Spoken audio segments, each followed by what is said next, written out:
Fire Queen, un o'r locos sydd wedi cael ei ailgartrefu, ar hyn o bryd yn mynd i cael ei arddangos yn Cwm Rheidiol, jyst tu allan i Aberystwyth.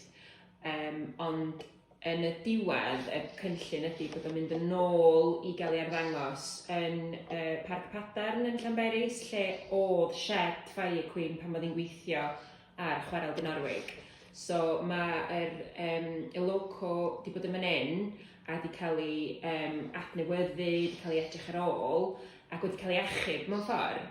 A wedyn rwan, mae'r cyfle i ni i ailgartrefu hi yn ôl i'w shed yn Llanberis, lle fydd hi'n gallu cael deud hanes Chwarel Dinorwig hefyd. So mae'n beth gret i fedru cael y link na nôl a bod Fire Queen yn mynd yn ôl adre i'w chartre gwreiddiol.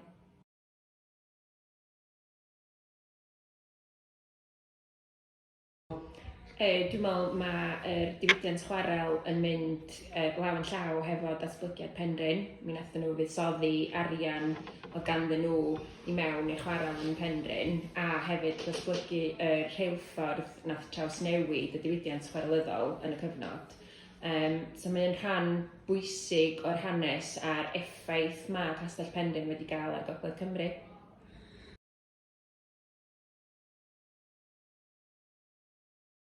Da ni wedi gweithio lot fawr hefo'r gymuned yn Bethesda. Mae Castell Penrhyn wedi gweithio hefo'r côr, enghraifft, a wedi cael y côr yma, sydd yn step pwysig iawn yn gwneud yn siŵr bod ni yn rhannu'r straeon y gymuned yma yn Penrhyn hefyd. So dwi'n meddwl mae wedi bod yn bwysig iawn, a da ni eisiau sicrhau bod y berthynas yna yn parhau i'r dyfodol hefyd.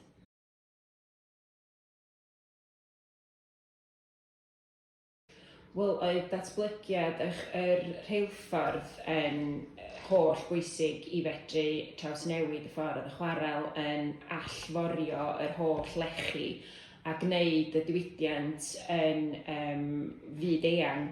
Oedd o'n gwneud gymaint o wahaniaeth i fedru symud y llechi mewn ffordd lot cynt. So mi oedd yr datblygiad o'r y dechnoleg yr rheilffordd yn holl bwysig. A hwnna ydy'r stori da ni'n gobeithio ddeud mewn lot fwy o fanylder yn y gofod newydd fe gynnon ni.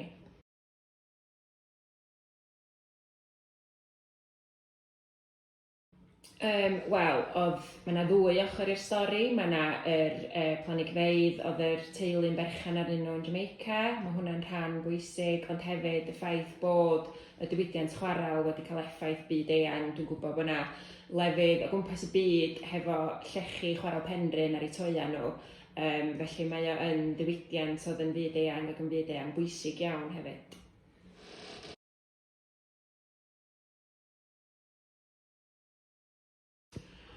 Dwi'n meddwl bod o'n rhywbeth fedrwn ni gyd fel pobl sy'n byw yn Gogledd Cymru fod yn falch iawn ohono fo. Da ni gyd bron yn gwybod stori'r chwarelwyr a pa mor bwysig oedd y diwydiant chwarelyddol i ddatblygiad Gogledd Cymru. Felly dwi'n meddwl bod o yn bwysig bod ni'n rhannu hynna hefo'n ymwelwyr ni ella sy'n dod i Penrhyn sydd ddim mor ymwybodol o'r hanes hwnnw.